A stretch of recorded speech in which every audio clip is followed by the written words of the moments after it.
at Langley Air Force Base. I'm the Air Force. Okay, you're actually at Langley. Yes. And we got our driver here, a nice young man as well, and he's driving, so he can't really turn around and look. And then we got a couple of narrators back here. Thanks everybody for their service. I appreciate it. We all appreciate it, and it's extremely important right now that we have volunteers that are willing, you know, whatever your duty is, your MOS, etc., to be out there and stand up for your country and do your service. And some people make a military career out of it. I didn't decide to, but sometimes I wish I did. But anyway, just a little introduction, and you can kind of talk about what we're going to be seeing here. Can you get up a little closer, possibly, or?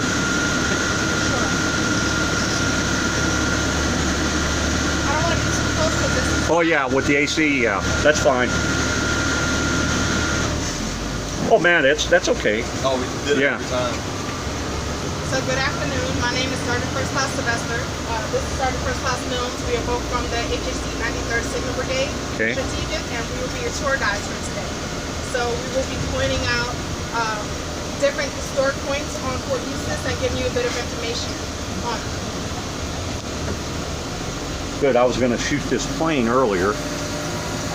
Golden Knights, I almost had a chance to actually fly in a helicopter with the Golden Knights outside St. Louis at an Army depot called Granite City Army Depot. And I had permission from the base commander, and at the last second, the Golden Knights, about 10 paratroopers were getting on the helicopter. And then the co-pilot looked at me, and I was about ready to get on. He says, "Sir, what are you doing?"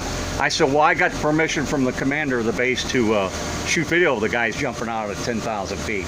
Well, he said, "No, absolutely not." So it was really disheartening. But anyway, I'm big in the military. I've done a lot of military stuff.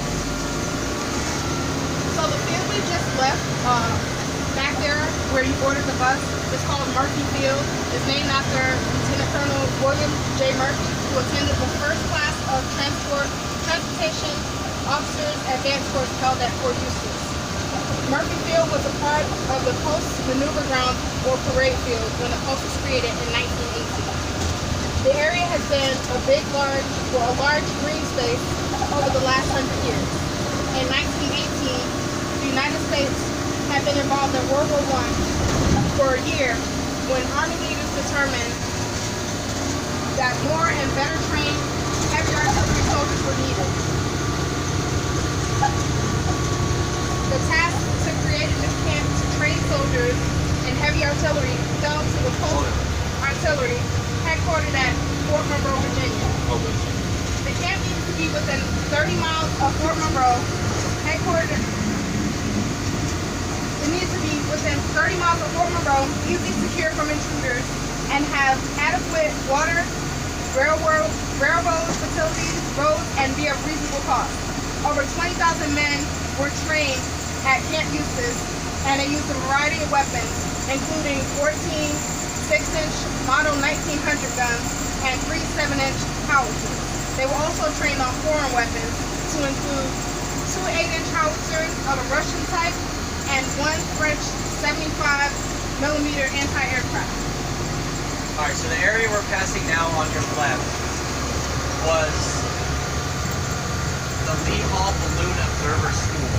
Now, where these buildings are was all open field, and they launched tethered balloons into the air anywhere between 1,000 and 2,000 feet. Now, in these balloons were forward observers. They were looking for anybody coming in that shouldn't be coming in, so mainly at that time it was the British. They had telephone wires running all the way down from their balloons to the ground, and they would call in the direction and the distance of the people coming in so that artillery could be laid down in that area. The plan for the school was described in a 1918 newspaper. The plan called for 60 buildings, including a balloon shed, an aero repair shop, a garage, a firehouse, a photo laboratory, mess halls, barracks, and school buildings. The school is designed to accommodate more than 1,000 men, and it's for the training of the officer observers and the control of artillery fire from observation balloons.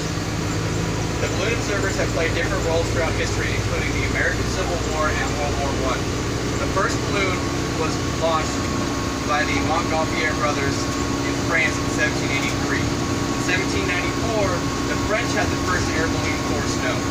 Then, during the American Civil War, both Union and Confederates used balloons during the 1862 Peninsula Campaign. Union forces launched a balloon from the nearby and still standing Warwick County Courthouse to observe the Confederate earthworks in 1861. Some of the earthworks being observed, Fort Crawford and the Minor Farm Line, are preserved on Fort Eustis today. In 1896, both the German and French created two new kinds of balloons. The Germans created a balloon that was called the Drachen, which means sausage in German because of its shape. It was shaped just like a sausage. The French created the Cacoup balloon, which is named after its inventor, Albert Cacoup. The Cacoup balloon was used by the Allies during World War I.